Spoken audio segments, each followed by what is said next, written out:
La nieve caía sin hacer ningún ruido. Consuelo Vargas Ríos estaba parada en el patio de la hacienda con un sobre abierto entre las manos, y las manos le temblaban de una forma que no tenía nada que ver con el frío. Llevaba el delantal blanco de siempre, el que se ponía para limpiar los pasillos, y la nieve le estaba cayendo encima sin que ella lo notara. Frente a ella, a unos 4 pasos, Rodrigo Castellanos Vega tenía los ojos enrojecidos y la boca apretada como si estuviera mordiéndose algo por dentro.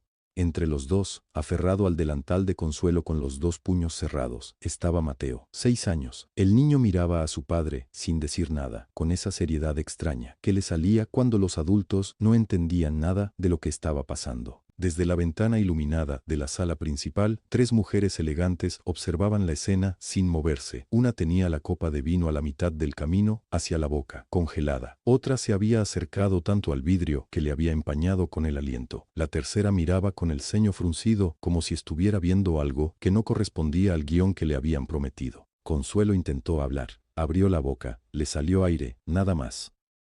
La mandíbula le temblaba, pero no era el frío de febrero en la sierra de Durango lo que se la hacía temblar. Era otra cosa, algo más antiguo, algo que tenía 3 años guardado sin nombre. Rodrigo dio un paso hacia ella. Consuelo, dijo, y la voz le salió rota, como si la palabra le hubiera costado demasiado. Ella apretó el sobre contra el pecho. Mateo enterró la cara en el delantal. Y ahí quedó todo, congelado. La nieve cayendo, las 3 mujeres en la ventana, el CEO de rodillas en el hielo con los ojos llenos de algo que llevaba 3 años sin nombre, y Consuelo Vargas Ríos de pie, con el sobre de una mujer muerta entre las manos temblorosas. Para entender por qué Consuelo lloraba en la nieve con ese sobre, hay que empezar por una bolsa que no debió olvidar.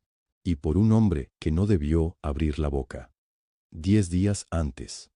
Eran las 3 de la mañana de un martes, y el piso 22 del edificio Castellanos olía a detergente de pino y a café frío que alguien había dejado olvidado en el escritorio de la recepción. Consuelo pasaba el trapeador por el pasillo de dirección con el ritmo de siempre, el ritmo que aprendió hace más de 20 años y que ya no necesita pensar para ejecutar. Adelante, atrás, escurrir, adelante. Fue la bolsa la que la detuvo. Estaba metida debajo del último escritorio, junto a la pata trasera derecha, casi invisible. Era de tela café, del tamaño de una bolsa de mandado mediana, con las asas anudadas entre sí. Consuelo la levantó pensando en basura, pero pesaba diferente. Pesaba como papel, no como desperdicios. La desanudó. Adentro había un sobre sin abrir, sellado con cinta transparente, con su nombre escrito a mano, Consuelo Vargas, y debajo del sobre, una carta doblada en 3 partes. Consuelo se sentó en el suelo del pasillo, con la espalda contra el escritorio. Sacó la carta. La letra era redonda, inclinada hacia la derecha, la clase de letra que aprende quien escribe con cuidado. Decía así: Consuelo. Sé que no me recuerdas por mi apellido, yo sí te recuerdo a ti. Recuerdo tus manos cuando me cambiabas el suero. Recuerdo que me cantabas bajito cuando creías que yo dormía. Mi nombre es Sofía, y te pido una cosa, la última que le voy a pedir a alguien. Cuida a mi hijo. Él no sabe quién eres todavía, pero llegará el momento. Guarda el sobre sellado. No lo abras tú. Cuando llegue el momento, lo sabrás. Consuelo leyó la carta 2 veces. Luego una tercera. No conocía a ninguna Sofía. O eso creía. Afuera, por el ventanal del pasillo, Ciudad de México brillaba con millones de luces pequeñas, como si alguien hubiera tirado el cielo al suelo. Consuelo Vargas Ríos tenía una carta de una mujer muerta en las manos, un sobre sellado con su nombre que no debía abrir y la certeza incómoda de que algo había estado esperándola durante mucho tiempo en el fondo de una bolsa de tela café. Se quedó sentada en el suelo del piso 22. El trapeador seguía apoyado contra la pared, chorreando agua. Y entonces, desde el fondo del pasillo, se encendió la luz de la oficina del CEO. Consuelo empujó el trapeador una vez más por el pasillo y escurrió el exceso de agua en la cubeta. El sonido del plástico contra el suelo resonó en el silencio del piso 22. Las lámparas de la oficina del CEO permanecieron encendidas, pero nadie salió. Ella recogió su material, bajó al sótano, en el elevador de servicio, y se cambió los guantes. Era casi la 1 de la madrugada. Guardó la bolsa de tela café de regreso, en el casillero, sin abrirla. Todavía no era el momento, pero algo había cambiado dentro de ella y no sabía cómo llamarle. El lunes amaneció con ese frío seco que se mete por las mangas aunque uno traiga suéter. Consuelo llegó al edificio Castellanos a las 6:40. Firmó la entrada en el registro, subió al piso 22 con la cubeta, el trapeador y los guantes de hule amarillo. A esa hora, el pasillo de dirección olía a desinfectante de pino y a café recién hecho desde alguna oficina al fondo. Le gustaba esa hora, no había nadie. El piso era suyo. Empezó por el extremo norte, como siempre, mojando el mapa del trapeador en franjas largas y parejas. Llevaba 4 metros avanzados cuando escuchó el elevador. Las puertas se abrieron y salió Rodrigo Castellanos Vega con 3 hombres en traje. Hablaban de algo que Consuelo no entendió porque usaban palabras en inglés mezcladas con números.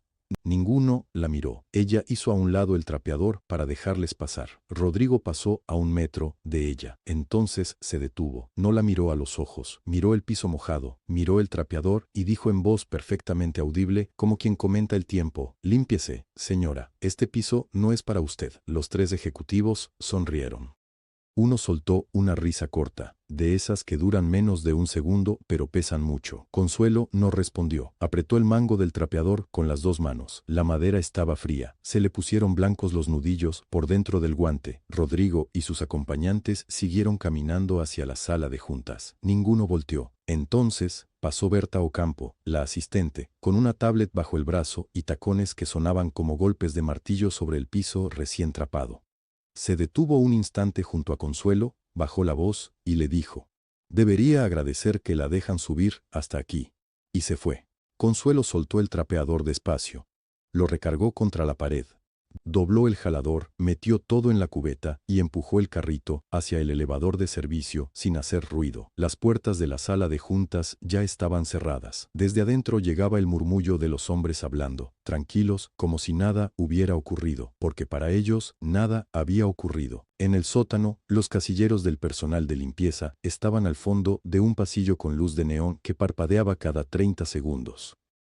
Consuelo abrió el suyo, guardó los guantes, se sentó en el banco de metal que había frente a la fila de puertas verdes y cerró los ojos. No lloró, pero le temblaban las manos, y eso era suficiente para que ella supiera lo que costaba no decir nada.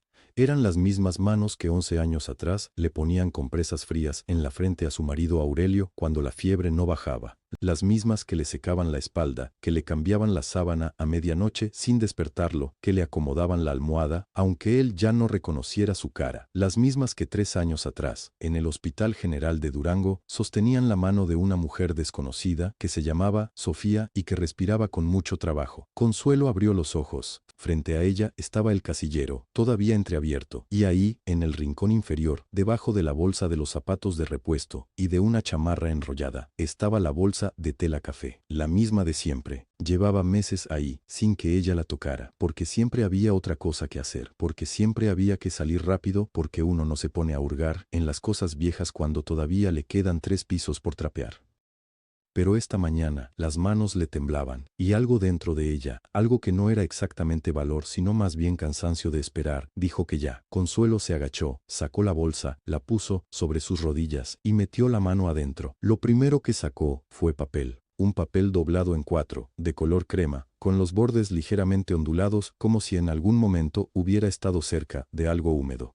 Consuelo lo sostuvo bajo la luz del foco, ese foco de 40 watts, que colgaba del techo de su cuarto sin ningún tipo de pantalla, y lo desdobló con cuidado como si pudiera romperse. La letra era apretada, inclinada hacia la derecha. La letra de alguien que escribe rápido porque el tiempo se le acaba. Leyó la primera línea y se quedó quieta. Consuelo, cuida a mi hijo, él no sabe quién eres todavía.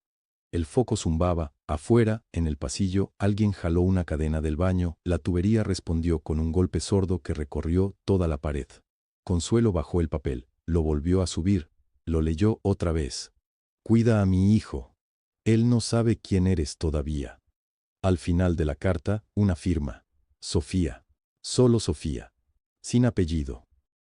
Estuvo un momento sentada en el borde de la cama, con el papel en la mano y los pies fríos sobre el mosaico, intentando recordar cuántas Sofías había conocido en su vida. No eran tantas. Una compañera de la secundaria, una vecina de cuando vivía en Iztapalapa, y luego, 3 años atrás, una mujer joven en el Hospital General de Durango, 30 y pocos años, pelo oscuro, muy corto porque lo había perdido con el tratamiento. Tumor cerebral.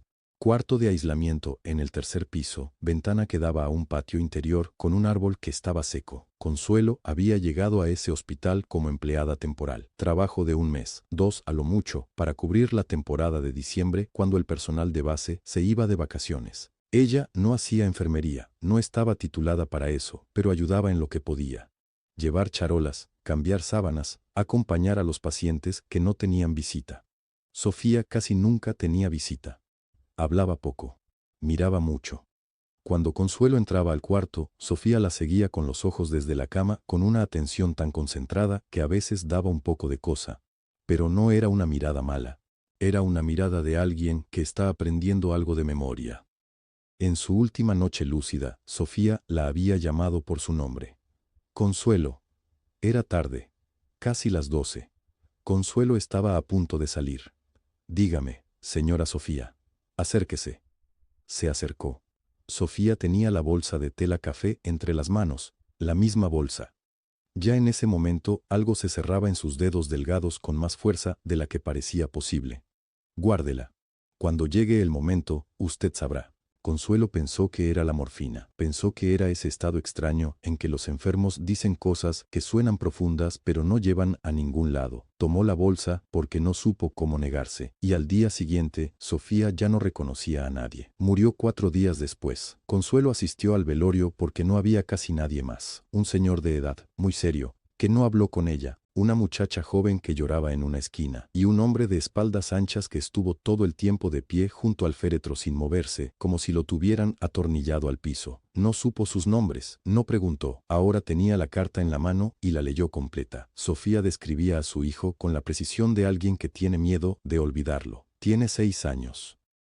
Es callado y serio, como su padre, pero se ríe cuando algo le parece justo. Lleva siempre una foto en el bolsillo, doblada, de los 3 cuando éramos 3. No se la pidas, pero si te la muestra, guárdala como un secreto. Y luego esto. No sé cómo llegarás a él, Consuelo.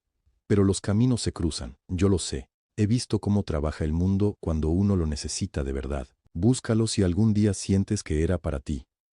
O espera. A veces esperar también es un camino. Consuelo tuvo que dejar el papel sobre la cama. Se quedó mirando el foco un momento, el zumbido, el frío que subía del mosaico. Luego metió la mano otra vez en la bolsa. Había algo más. Un sobre, blanco, grueso, cerrado con cinta adhesiva por los 4 lados, como si alguien hubiera querido asegurarse de que no se abriera solo. En el frente, escrito con la misma letra inclinada de la carta, un nombre, solo un nombre, Rodrigo, sin apellido, sin dirección. Consuelo giró el sobre, lo acercó al foco, volvió a leer, Rodrigo. El sobre permanecía cerrado. Ella no lo abrió. Lo puso con cuidado junto a la carta, sobre la cobija, y se quedó sentada con las manos abiertas sobre las rodillas, mirando las dos cosas como si fueran objetos de un mundo al que todavía no le entendía el idioma. Rodrigo. ¿Quién era Rodrigo? Sofía no le había dicho nada.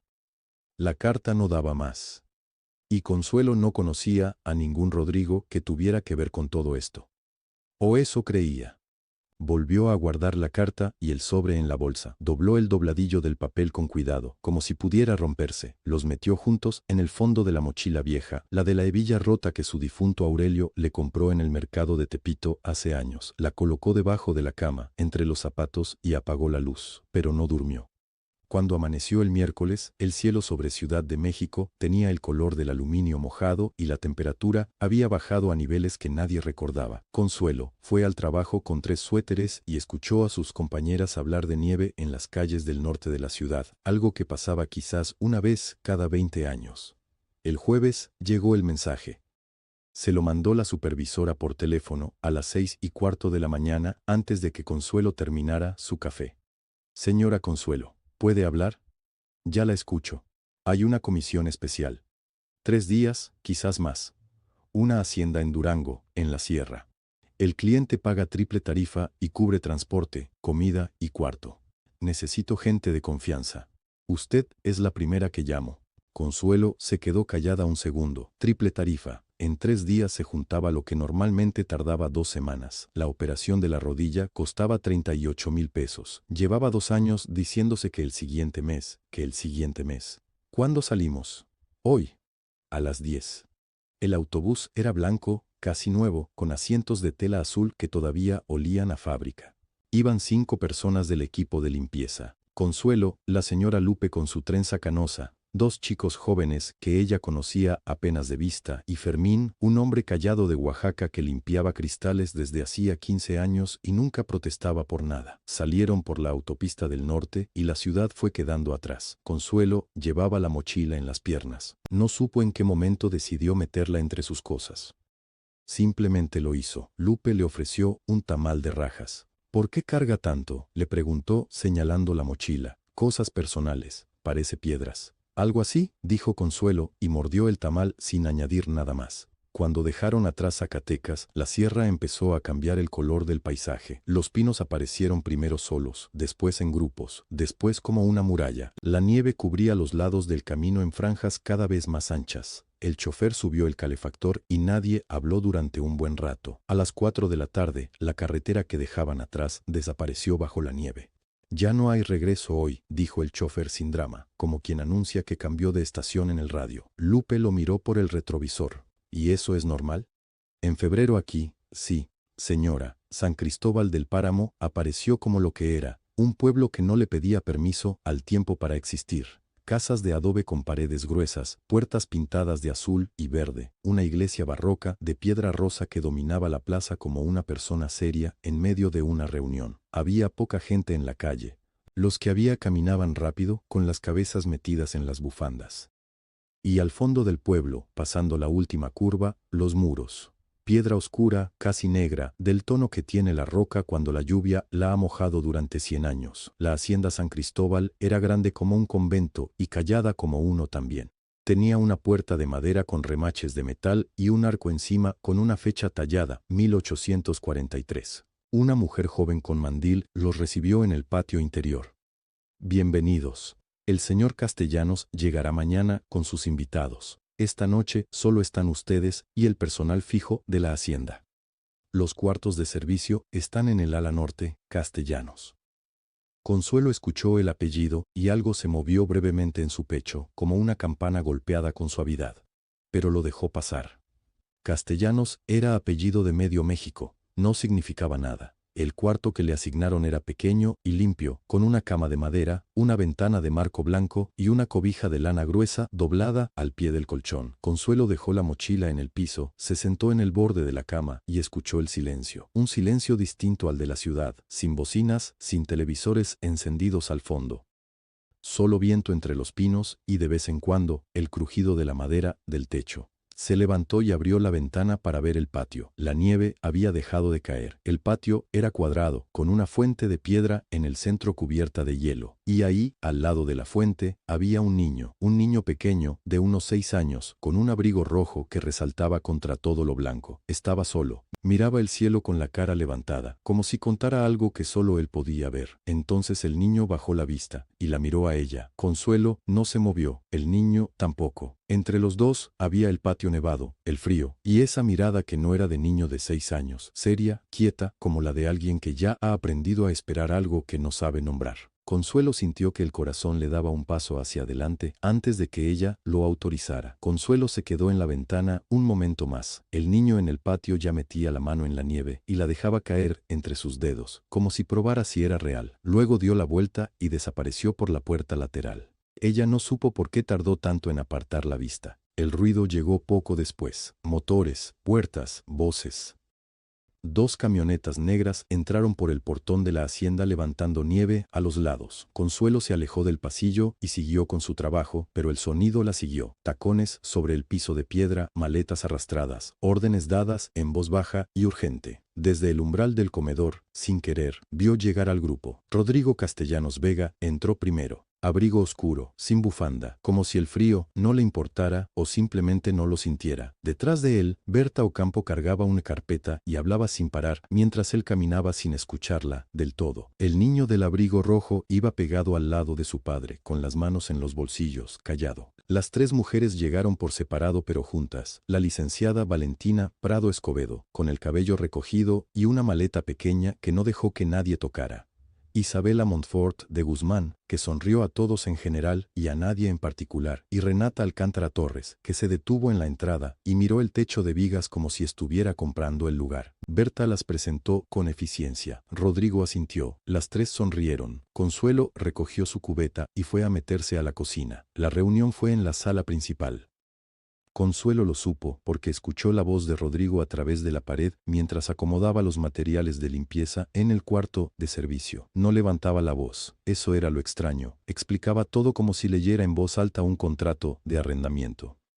Durante esta semana, Mateo convive con ustedes en un ambiente natural, sin presiones. Al final del periodo, él mismo indicará con cuál de ustedes se siente más cómodo. Eso orientará mi decisión. Silencio breve. ¿Y si no elige a ninguna?, preguntó una voz femenina. Isabela quizás.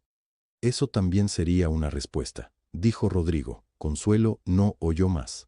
Fue al pasillo con el trapeador y empezó por el extremo más alejado de la sala. Fue ahí cuando lo vio de frente. Rodrigo salió por la puerta lateral justo cuando ella doblaba la esquina. Los dos se detuvieron. Un segundo, dos. El reconocimiento cruzó la cara de él como una sombra rápida. La vio. Supo quién era, y su expresión no fue de sorpresa, sino de algo menor, casi imperceptible, como quien nota que movieron un cuadro de lugar y no termina de decidir si vale la pena ajustarlo. No dijo nada, siguió caminando.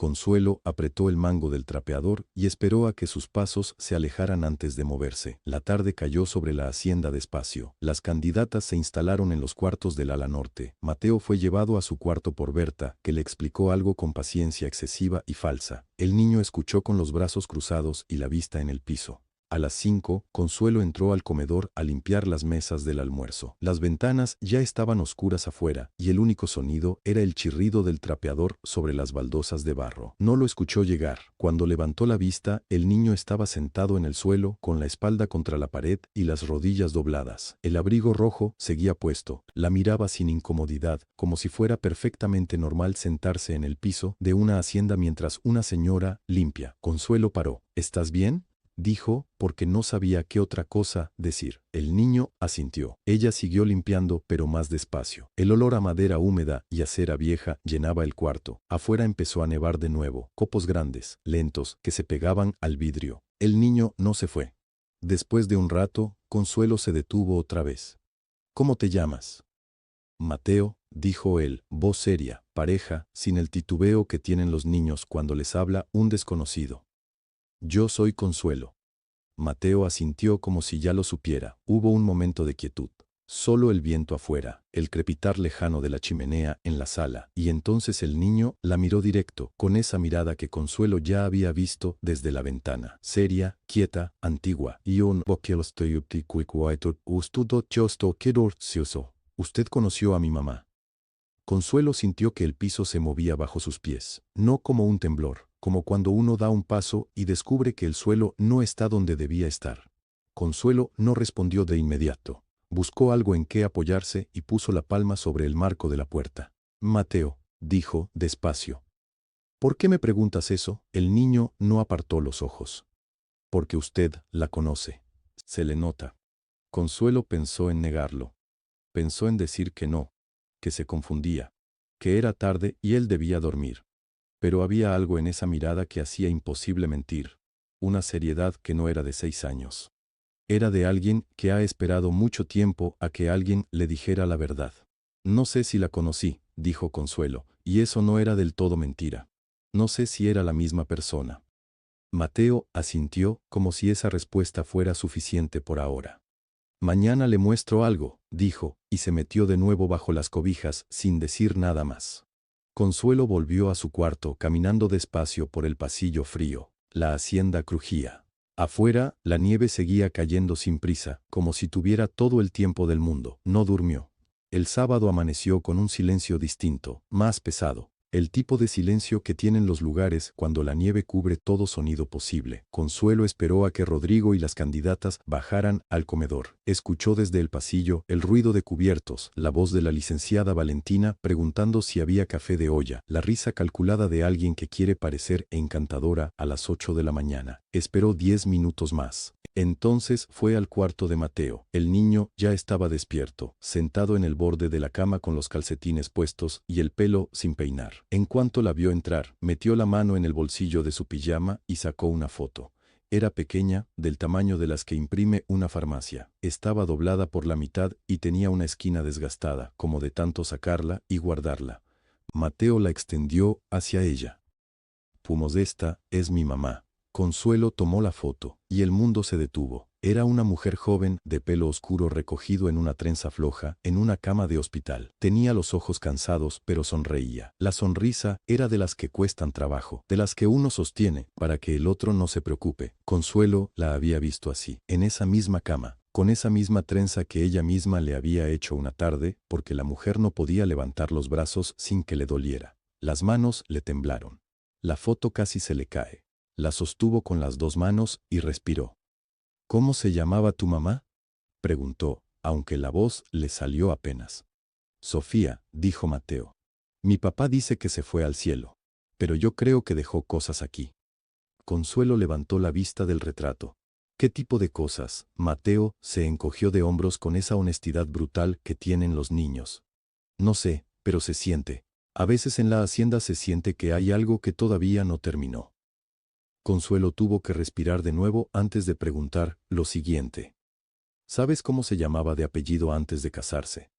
Mateo frunció el ceño. Pensó de verdad, con la lengua asomando un poco entre los dientes, como cuando uno intenta recordar algo que escuchó hace mucho.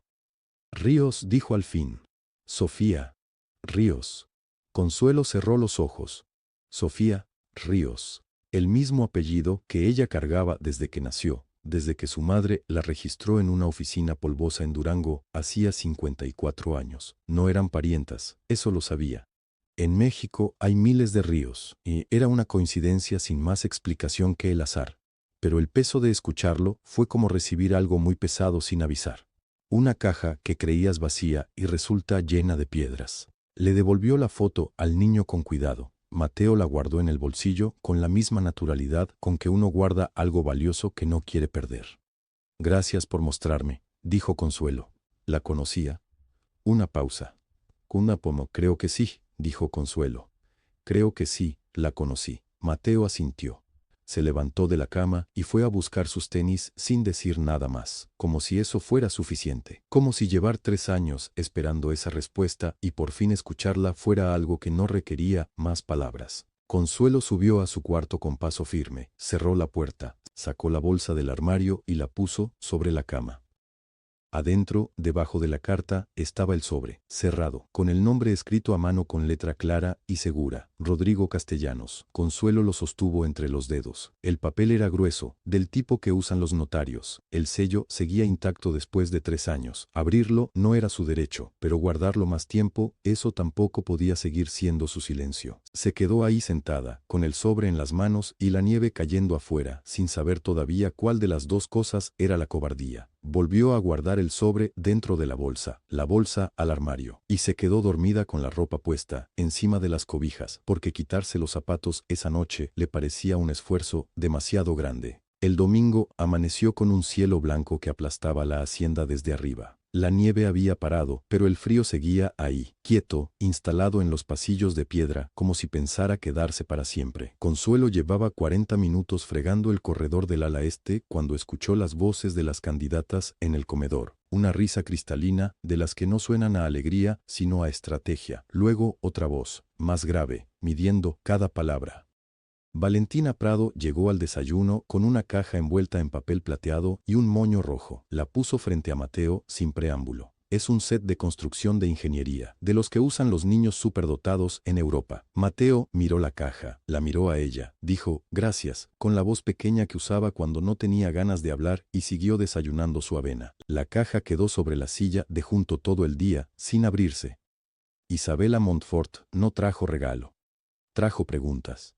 Mateo, ¿tú qué piensas sobre mudarte a una casa más grande? ¿Te gustaría tener tu propio piso en el edificio? Mateo la miró con los ojos entrecerrados, como si estuviera calculando algo complicado. Yo ya tengo cuarto, dijo. Sí, claro, pero uno más moderno, con tecnología. Ya tengo cuarto, repitió, y se bajó de la silla. Renata Alcántara directamente no le habló. Pasó el almuerzo, inclinada hacia Rodrigo, tocándose el cuello cuando él hablaba, riéndose medio segundo después de lo que él decía. Rodrigo comía, respondía con frases cortas. No sonreía. Consuelo lo observó todo desde el umbral de la cocina mientras secaba una fuente, no porque quisiera, sino porque para salir tenía que pasar por ahí y llevaba 3 minutos esperando el momento. Mateo apareció a su lado sin que ella lo oyera llegar. Señora Consuelo, ¿puedo ver cómo lava los trastes? Eso no es muy emocionante, mijo.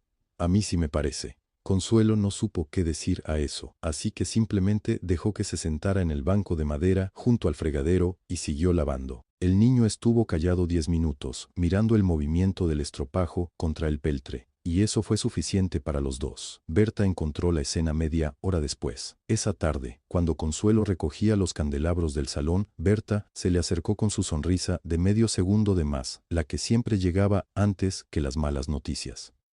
El señor Castellanos prefiere que usted se limite a sus funciones. El niño tiene quien lo atienda. Entendido, dijo Consuelo. No es nada personal, ¿eh? Claro que no. Consuelo siguió puliendo el candelabro. El latón olía a vinagre del producto que había usado. Berta esperó un momento más, como si quisiera ver algo en su cara, y luego se fue. Esa noche, cerca de las 10, mientras Consuelo fregaba la cocina con agua caliente que le enrojecía los nudillos, escuchó el llanto. Era un llanto pequeño, contenido, del tipo que hace quien ya aprendió que llorar fuerte no sirve de nada. Venía del segundo piso. Consuelo apagó la llave del agua. En la sala, Rodrigo hablaba con las 3 candidatas. Se escuchaban sus voces mezcladas con el crepitar de la chimenea. Nadie subió. Consuelo se secó las manos en el delantal. Pensó en lo que le había dicho Berta. Pensó en ello exactamente 3 segundos, y subió. La puerta del cuarto de Mateo estaba entreabierta. Consuelo la empujó despacio. Mateo estaba sentado en el borde de la cama, en pijama, con una fotografía enmarcada entre las manos. Una mujer joven, pelo oscuro, sonrisa tranquila. Consuelo no podía verle bien la cara desde la puerta, pero algo en esa imagen le apretó el pecho de una manera que no supo nombrar. El niño no la oyó entrar. Siguió mirando la foto. Consuelo cruzó el cuarto sin hacer ruido. Se sentó a su lado, en el borde de la cama. No dijo nada. No preguntó qué le pasaba, ni le dijo que todo iba a estar bien, ni le ofreció nada. Solo estuvo ahí. Igual que él había estado con ella en el corredor 2 días antes, sin pedir explicaciones. Mateo no levantó la vista, pero dejó de llorar. Al cabo de un momento, apoyó la cabeza contra el brazo de Consuelo, despacio, como quien prueba si el hielo aguanta el peso antes de dar el paso completo, y aguantó. Fue entonces cuando Consuelo sintió la presencia en la puerta. Levantó los ojos. Rodrigo Castellanos estaba en el umbral con el vaso de agua que alguien le había pedido arriba. O quizá había subido por otra cosa, o quizá no tenía ninguna razón en particular. Lo que importaba era que estaba ahí, mirándolos, y en su cara de CEO, de 34 años que no le debía nada a nadie, algo se había roto, 1 milímetro, solo 1 milímetro. Pero Consuelo lo vio, y supo que él también sabía que ella lo había visto. Al día siguiente, Rodrigo mandó a buscarlo con Berta. Consuelo estaba fregando el corredor del ala norte, cuando la asistente apareció con esa cara suya de siempre, la que usaba para comunicar cosas desagradables como si fueran favores. El señor Castellanos la espera en el estudio, ahora. El estudio olía a papel viejo y a la leña húmeda que ardía mal en la chimenea. Rodrigo estaba sentado detrás del escritorio como si nunca hubiera salido de su torre del piso 22. Señaló la silla del otro lado sin decir nada. Consuelo se sentó, se colocó las manos sobre las rodillas y las apretó. ¿Desde cuándo trabaja para la empresa?, preguntó él. Voz de expediente. 4 años y 3 meses. La mandaron aquí específicamente. Me mandaron con el resto del personal de limpieza, como a todos. Rodrigo anotó algo en un papel. O fingió anotarlo. ¿Conoce a alguien de mi círculo cercano? Familia, socios, abogados. Consuelo parpadeó. Entendió a dónde iba eso. No, señor. ¿Alguien le dijo que se acercara al niño? Mi niño, repitió ella en voz baja, casi para sí misma. Luego levantó la vista. Nadie me dijo nada. Escuché que lloraba. Subí. Eso es todo. Rodrigo puso el bolígrafo sobre el escritorio. Lo alineó con el borde del papel con cuidado que parecía ensayado. Señora Vargas, mi hijo no necesita afecto de desconocidas, necesita una madre de su nivel. Las manos de Consuelo apretaron más fuerte. La lana del pantalón de trabajo se marcó entre sus dedos. Con todo respeto, señor Castellanos, dígame, su hijo llora solo por las noches. Y ninguna de esas señoras sube a verlo. Silencio. La leña crujió una sola vez, seca y breve. Rodrigo se puso de pie despacio. No gritó, eso era lo más difícil de leer en él, que nunca gritaba. Puede retirarse. Consuelo se levantó, recogió el trapo de limpieza que había dejado en el suelo al entrar, porque no había dónde más ponerlo, y caminó hacia la puerta. No apresuró el paso. Cuando la puerta se cerró, el sonido fue suave. Un clic, nada más. Rodrigo no se sentó de inmediato, se quedó de pie mirando la puerta cerrada. Detrás del cristal emplomado de la ventana, la nieve seguía cayendo sobre el patio de la hacienda con esa paciencia que tiene la nieve cuando sabe que ganará. Su hijo llora solo por las noches, y ninguna de esas señoras sube a verlo. Se preguntó cuántas noches. Se preguntó si Valentina Prado lo había escuchado alguna vez y había decidido que no era su problema todavía. Se preguntó si él mismo había escuchado algo y había optado por interpretar el silencio que siguió como señal de que todo estaba bien. Abrió el cajón central del escritorio para guardar el papel donde había anotado las preguntas, y la vio. Era una fotografía pequeña, de esas que imprime la máquina del hospital. Estaba metida dentro de una libreta que usaba para las reuniones en Durango, guardada ahí hacía tanto tiempo que ya no la tenía presente. La libreta olía a encierro, a páginas que nadie había vuelto a tocar. En la foto, Sofía. Sofía con los ojos abiertos pero cansados, con la bata del hospital y el suero en el brazo izquierdo, intentando sonreír hacia la cámara. Y junto a ella, sentada en el borde de la silla, sujetándole la mano, una mujer mayor, de pelo oscuro con canas, manos grandes, manos de alguien que ha trabajado mucho. Rodrigo no recordaba haber guardado esa foto ahí, no recordaba quién era la mujer. La sostuvo bajo la lámpara del escritorio. Buscó en la cara algo que le dijera un nombre, una historia, una conexión. No encontró nada, pero algo en la curva de esos hombros, en la manera en que esa mujer desconocida inclinaba el cuerpo hacia Sofía, como si quisiera darle calor, sin pedirle permiso, le produjo una presión extraña, justo debajo del esternón. Una presión que no supo nombrar. Cerró el cajón. La foto se quedó dentro, en la oscuridad, esperando. La nieve había aflojado apenas lo suficiente para que el camino hacia el pueblo fuera transitable. Doña Remedios, la cocinera de la hacienda, una mujer redonda y de paso corto, golpeó la puerta del cuarto de servicio antes del amanecer. «Consuelo, voy al mercado. ¿Me acompaña? Necesito chile ancho y no me fío del muchacho que mandan». El mercado Hidalgo de Durango olía a canela mojada y a plástico de las lonas que cubrían los puestos. Había poca gente. El frío había dejado el aire quieto y blanco, y los pasos sobre el hielo sonaban como cáscaras que se quiebran. Consuelo cargaba la bolsa de Doña Remedios cuando escuchó su nombre. Consuelo, no fue una pregunta, fue un registro, como cuando se anota algo en una lista. Don Esteban estaba frente a un puesto de verduras. 61 años, el bigote entrecano, la chamarra de cuero que usaba desde que Consuelo podía recordar. La miró de arriba abajo. Se detuvo en el mandil azul de trabajo que ella había olvidado quitarse. «Sigues de sirvienta», dijo, así, sin preámbulo, como si fuera la conclusión de una conversación que llevaban años teniendo. «Trabajo, Esteban». «¿Hasta cuándo, Consuelo? Tienes 54 años.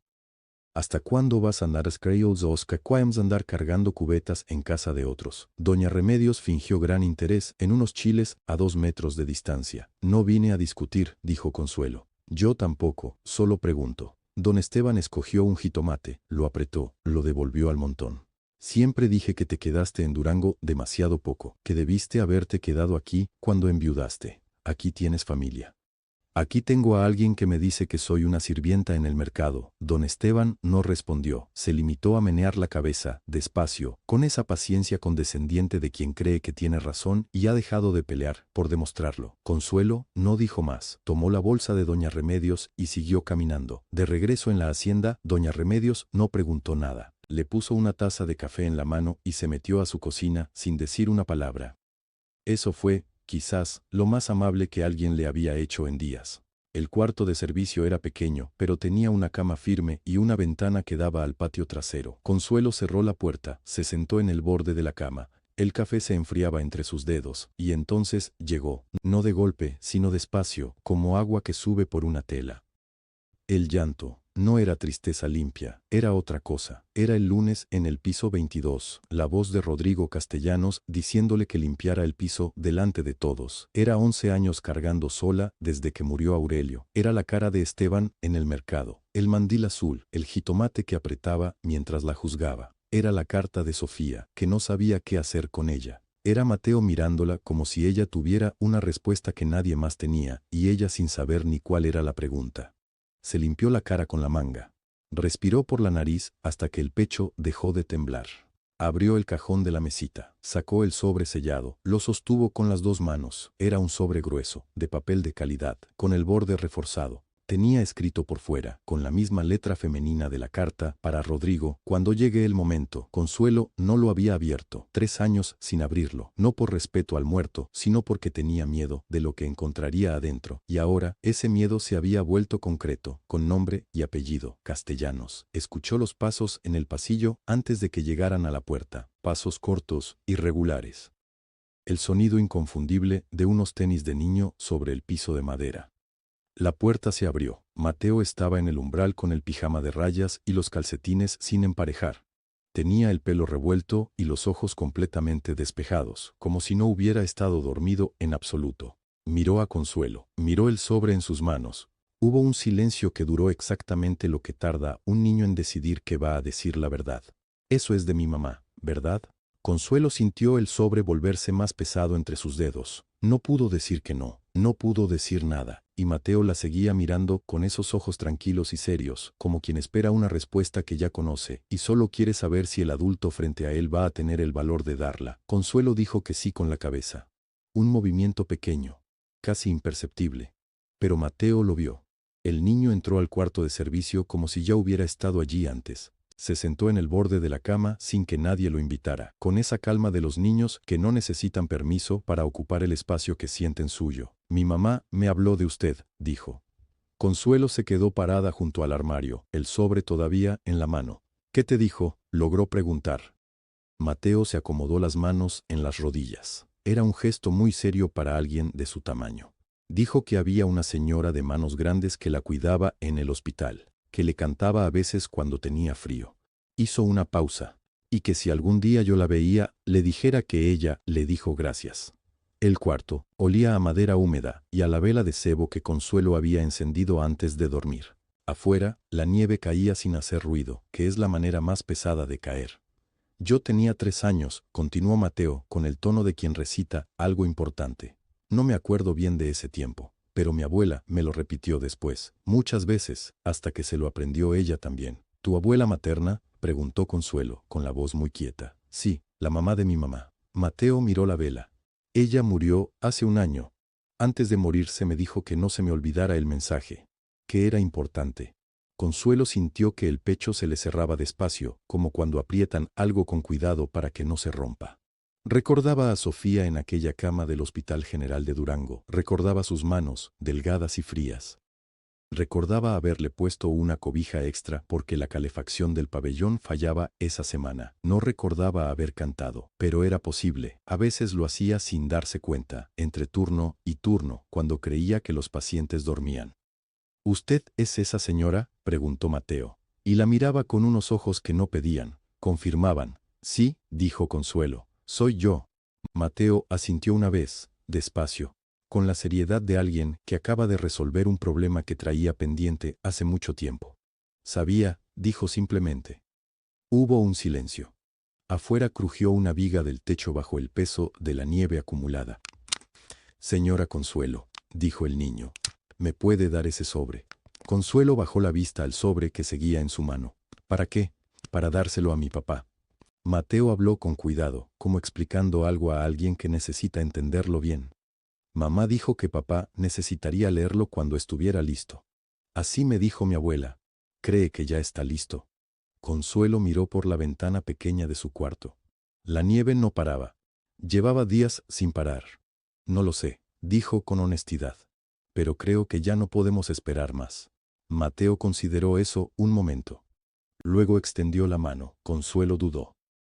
Pensó en Rodrigo, en su cara de hielo, en lo que ese sobre podía abrirle por dentro. Pensó en que nadie tiene derecho a decidir cuándo otro está listo para el dolor. Y pensó que Sofía lo había decidido ella misma, desde antes, con una claridad que a ella le faltaba. Le puso el sobre en la mano del niño. Mateo lo miró, lo sostuvo con las dos manos, como si pesara más de lo que esperaba. Yo no se lo puedo dar, dijo entonces, y se lo devolvió. Él no me haría caso, usted sí puede. Consuelo quiso decir que no era su lugar, que ella solo limpiaba pisos, que Rodrigo Castellanos Vega la había mirado una semana antes como si fuera parte del mobiliario.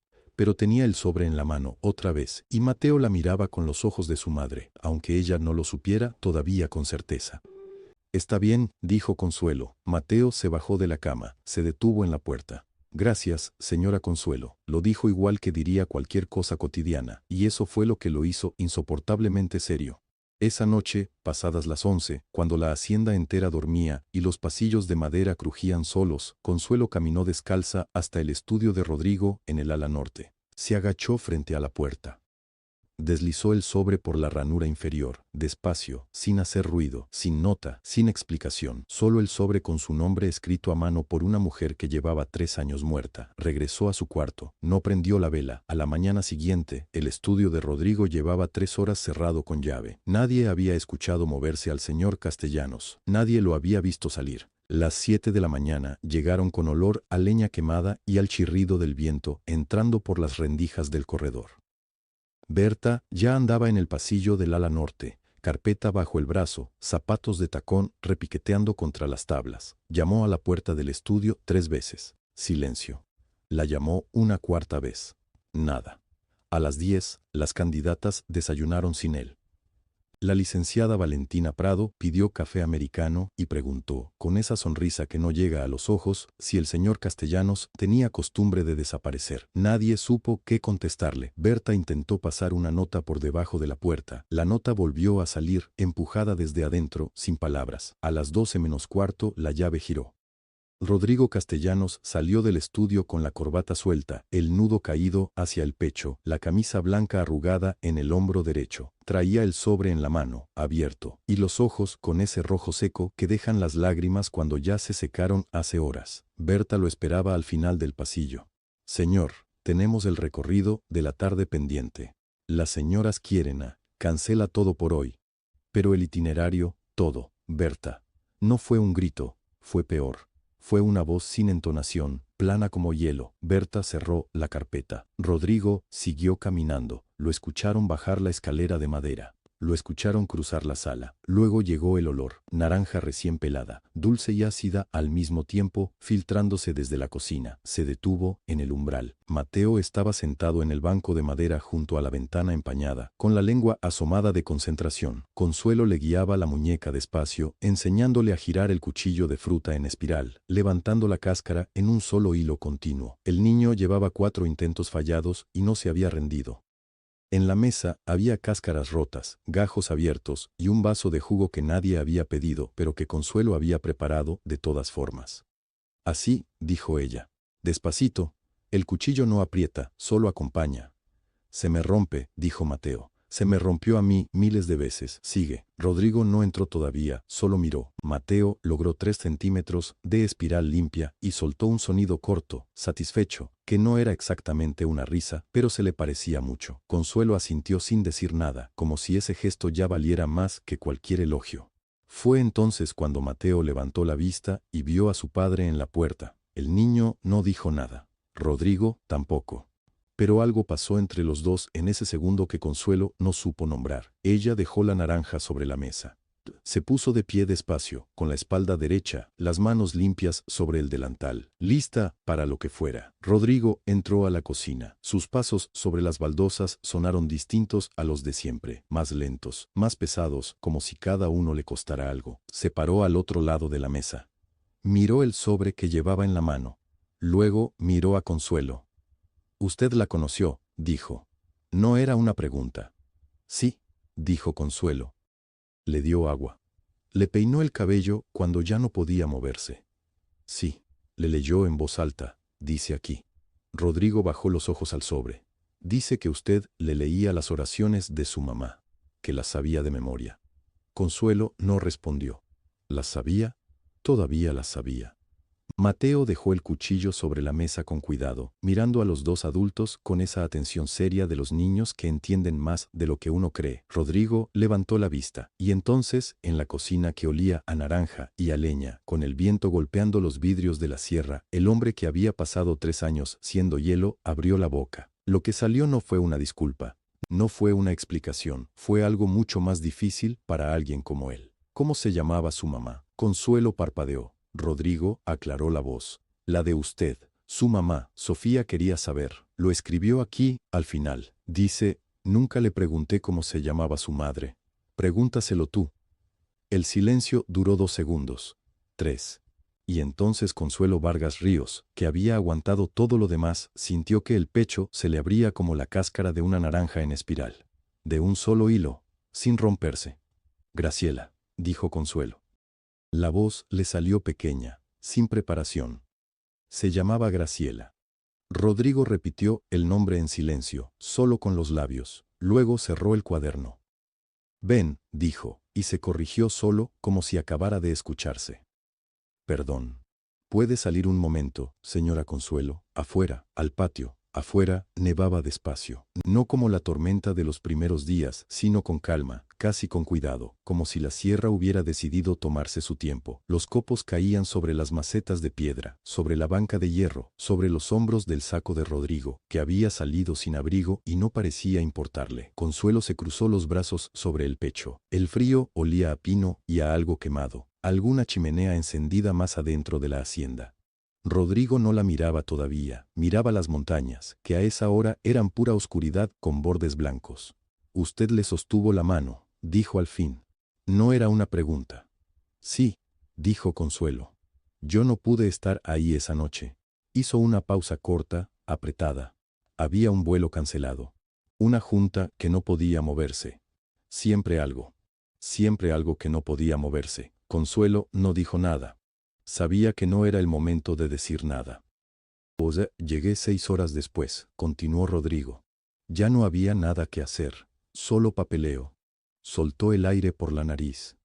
Me pasé 3 años diciéndome que fue el vuelo, que fue la junta, que fue mala suerte. Ella no estaba sola, dijo Consuelo entonces. Eso sí se lo puedo decir. Rodrigo giró la cabeza hacia ella. ¿Hablaba? Esa tarde, sí, poco, pero hablaba. Él tragó saliva, se le notó en el cuello. ¿Qué decía? Consuelo lo miró a los ojos de Rodrigo Castellanos Vega, que ella había visto fríos y duros el lunes anterior en el piso 22, estaban ahora simplemente abiertos, sin escudo, 2 pozos oscuros en medio de la nieve. Que lo quería aunque fuera terco, dijo Consuelo. Así lo dijo. Aunque sea terco.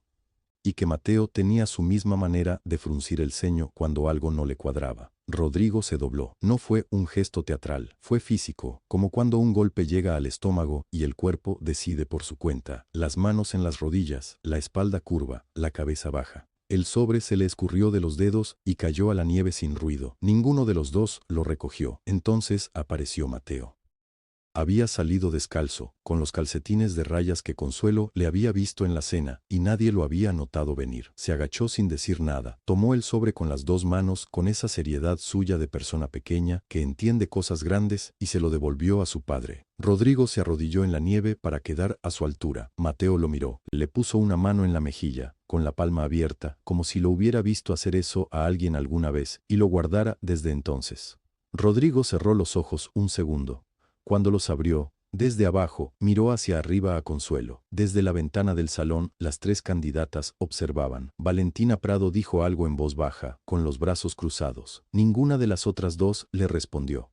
Lo siento, dijo Rodrigo. La voz le salió ronca, como madera húmeda. Por el lunes. Por lo que dije delante de todos. Por todo lo demás, que no supe ver.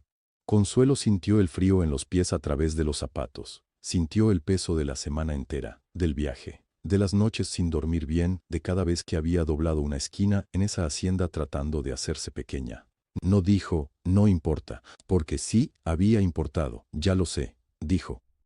Y eso fue suficiente. Rodrigo se puso de pie, levantó a Mateo en brazos un momento, le dijo algo al oído que Consuelo no alcanzó a escuchar y lo bajó despacio. Luego miró la hacienda, las ventanas iluminadas, las siluetas detrás del vidrio, apretó la mandíbula. Entró, Consuelo se quedó afuera un momento más, sola con Mateo y con la nieve que seguía cayendo sin prisa. Escuchó los pasos de Rodrigo cruzar el corredor de piedra. Escuchó una puerta que se abría, una silla que se movía. Voces. Algo iba a terminar esta noche. Rodrigo entró al salón donde las tres mujeres esperaban. Consuelo lo vio desde el corredor a través del vidrio emplomado de la puerta. Vio cómo él se quedó de pie, sin sentarse, con las manos cruzadas a la espalda. «Les agradezco haber venido hasta San Cristóbal», dijo, con una voz que no subía ni bajaba. «El proceso termina esta noche». Silencio. Después, la voz de Valentina Prado, afilada y controlada. «¿Termina? ¿Así? ¿Sin más explicación?» «Así. Rodrigo, llevamos días aquí. Mi familia tiene compromisos con la tuya desde hace años. Esto no es una situación que se resuelva con dos palabras». Rodrigo la miró. Consuelo conocía esa mirada. Era la misma que él usaba cuando el mundo esperaba que se justificara y él había decidido que no lo haría. «Le agradezco su tiempo, Valentina», eso fue todo. No hubo portazo, no hubo escena. Valentina recogió su copa de vino con un gesto exacto y preciso, como si cada movimiento fuera una firma, y dejó de hablar. Las otras dos mujeres no dijeron nada. Mateo, de pie junto a Consuelo en el corredor, le tomó la mano sin pedir permiso. A la mañana siguiente, Berta Ocampo llegó al estudio de Rodrigo con su bloc de notas y su sonrisa profesional. Rodrigo tenía un sobre encima del escritorio. «Siéntese». Berta obedeció. Miró el sobre. «Usted organizó que una empleada fuera humillada delante de sus compañeros», dijo Rodrigo. «Eso no representa lo que quiero que sea esta empresa». Berta abrió la boca, la cerró, volvió a abrirla. «Fue un malentendido de protocolo, yo solo quería que quedara claro el estándar de...». El sobre tiene sus prestaciones completas y una carta de recomendación por los años de trabajo técnico. Rodrigo empujó el sobre hacia ella. «Puede irse hoy». Berta salió media hora después. Cruzó el patio de la hacienda con su maletín en la mano, la sonrisa todavía en la cara, pero ya sin nadie a quien dirigirla. La nieve amortiguaba sus pasos, nadie la vio marcharse, o si la vieron, nadie salió a despedirse. Consuelo ya tenía su bolsa lista cuando Rodrigo tocó la puerta de su cuarto. «Tengo una propuesta», dijo, desde el marco, sin entrar. «Coordinadora de servicios en la hacienda. Sueldo justo. No tiene que vivir aquí todo el año, pero podría venir cuando nosotros viniéramos. Mateo preguntaría por usted». Consuelo lo miró un momento. «¿Y si digo que no? Regresa a Ciudad de México y yo no vuelvo a mencionarlo». Ella asintió despacio. No dijo nada más esa tarde. Se pasó la noche sentada junto a la ventana, mirando cómo la nieve cubría el patio en capas finas, una encima de la otra, hasta que todo lo que había estado irregular quedó suave. Pensó en su cuarto de servicio en Ciudad de México, en el ruido que nunca se callaba del todo, en que hacía años que no escuchaba el silencio de verdad. Aceptó por la mañana. El día que fue a recoger sus cosas a la ciudad, Mateo la esperó en la puerta con algo en la mano. Era una foto, arrugada en las esquinas, un poco borrosa. «Es de mi mamá», dijo, con su seriedad de adulto pequeño, «para que no se olvide de regresar». Consuelo tomó la foto. La miró. Guardó a Sofía en el bolsillo del delantal, junto a todo lo demás que nadie había visto venir. Rodrigo tardó 3 años en dejar de huir. Consuelo tardó 3 años en abrir una bolsa. A veces la redención no llega en un instante. Llega en capas, como la nieve, hasta que cubre todo lo que estaba roto, y lo que queda no es olvido, es otra cosa, algo más parecido a tierra firme.